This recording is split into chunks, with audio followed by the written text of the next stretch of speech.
Bismillahirrahmanirrahim. Ternyata kalau kita menginginkan sesuatu, alur untuk mendapatkannya itu kayak gitu teman-teman.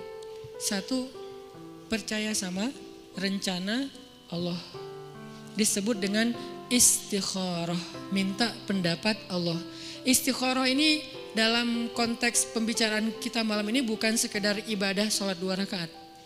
Walaupun secara ritual dia adalah sholat 2 rakaat. Tapi secara nilai dia bukan hanya soal sholat 2 rakaat, tapi soal bergantung kepada Allah, minta pendapat Allah, nanya kira-kira menurut Allah gimana nih.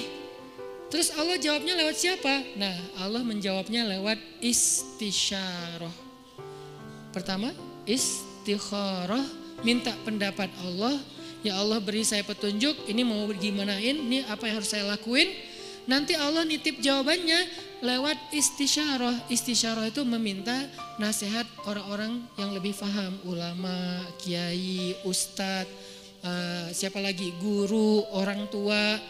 Orang yang lebih bijak dari kita yang banyak pengalaman dalam urusan tersebut. Kita minta pendapat mereka.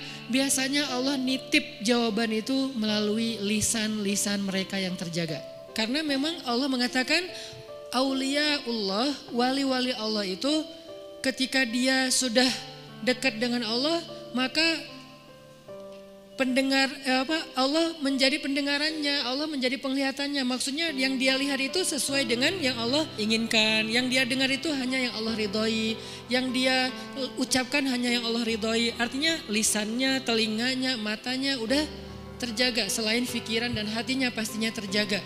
Nah, orang kayak gini tuh utusan Allah setelah Rasulullah SAW dalam wujud ulama, da'i. Bukan dalam wujud Nabi dan Rasul. Karena tidak ada lagi Nabi setelah Rasulullah. Jadi kita kalau mau tahu Allah nitip pesan ke kita, cari tahunya ke ulama. Syekh, Allah nitip pesan gak ke saya? Gitu kalau bahasa santainya ya.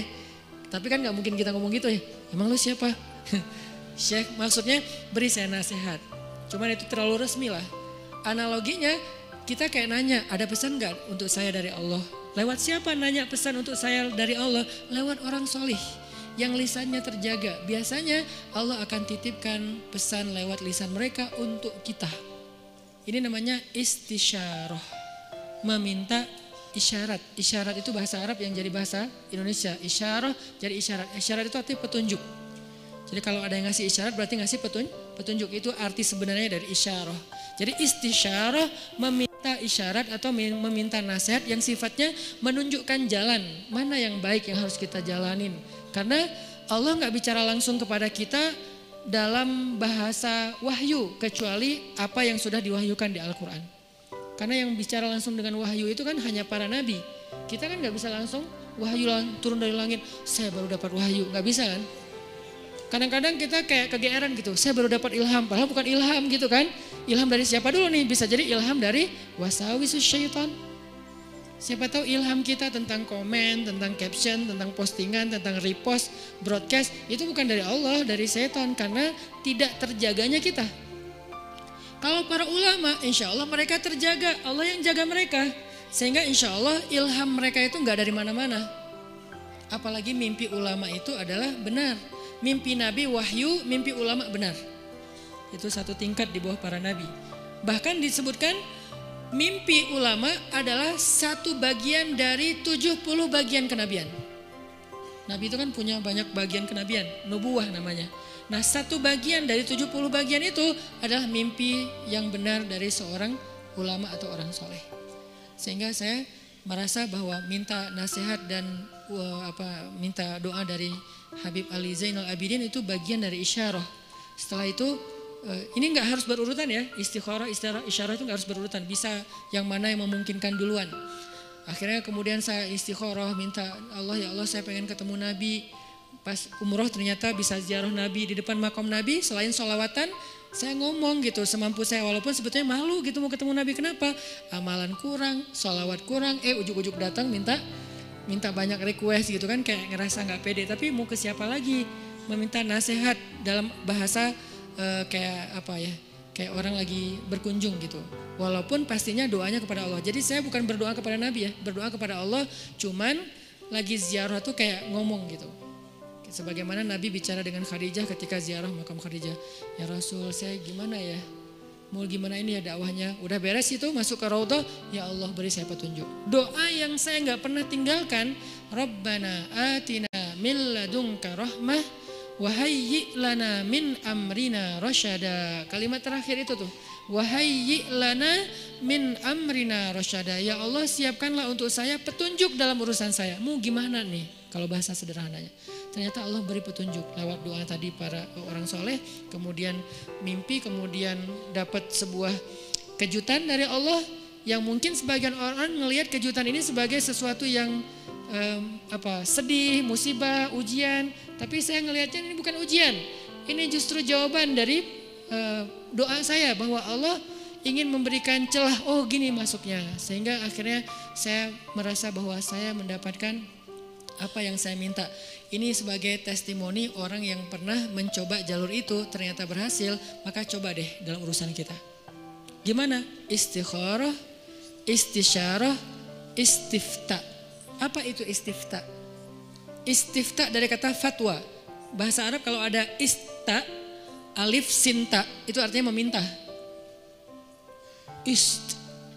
Apaan minta apa gitu.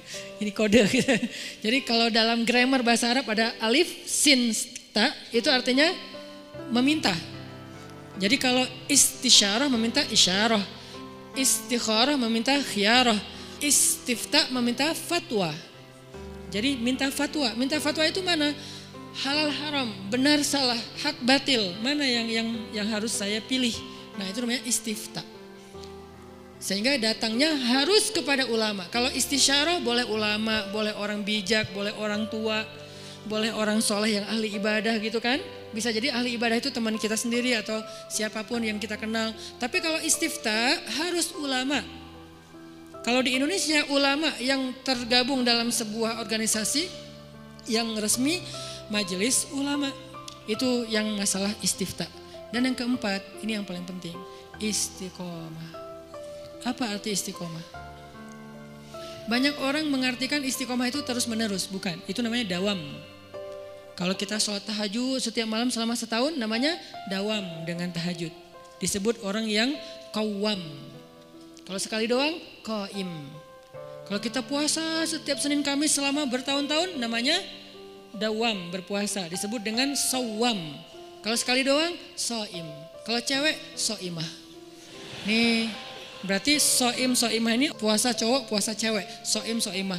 Kalau udah sering, sawamah. Kalau qiyam, qaimah. Kalau udah sering, qawwamah.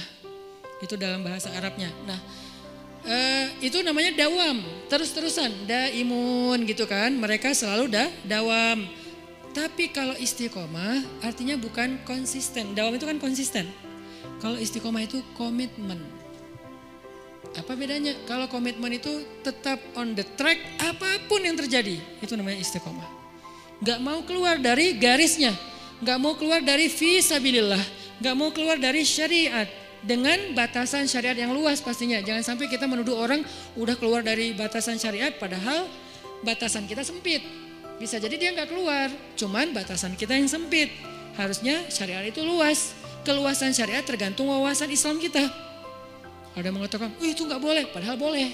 Kenapa dia bilang gak boleh? Karena mungkin dia baru tahu satu dalil. Itu haram, padahal makruh.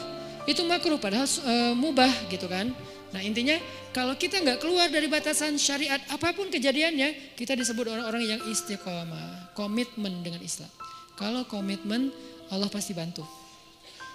Innalladzina qalu rabbunallah tsumma istaqamu. Allah bantu apa? Tatanazzalu alaihil malaikah, malaikat turun. Kemudian Allah menolongnya, Allah menjauhkannya dari musuh. Nah ini 4 cara untuk sampai kepada kebaikan yang kita harapin. 1, minta pendapat Allah. 2, minta pendapat orang bijak. 3, minta pendapat ulama. 4, kalau udah tahu dari 3 itu ilham, kemudian isyarah, kemudian fatwa, maka fastaqim. fastaqim, tetaplah di situ, jangan melenceng walaupun sekedar mata ataupun perasaan. Apalagi sampai kaki kita melenceng, walaupun sekedar mata aja atau perasaan. Rabbana la tuzigh qulubana, ya Allah jangan biarkan hati kami tergelincir. Ya muqallibal qulub tsabbit qulubana, Allahumma habib ilainal iman. Jadi kita minta kalau kayak gini, insya Allah teman-teman gak usah khawatir. Bilang ke mereka, kata Allah, Allah takhafu, janganlah kalian takut karena Allah bersama dengan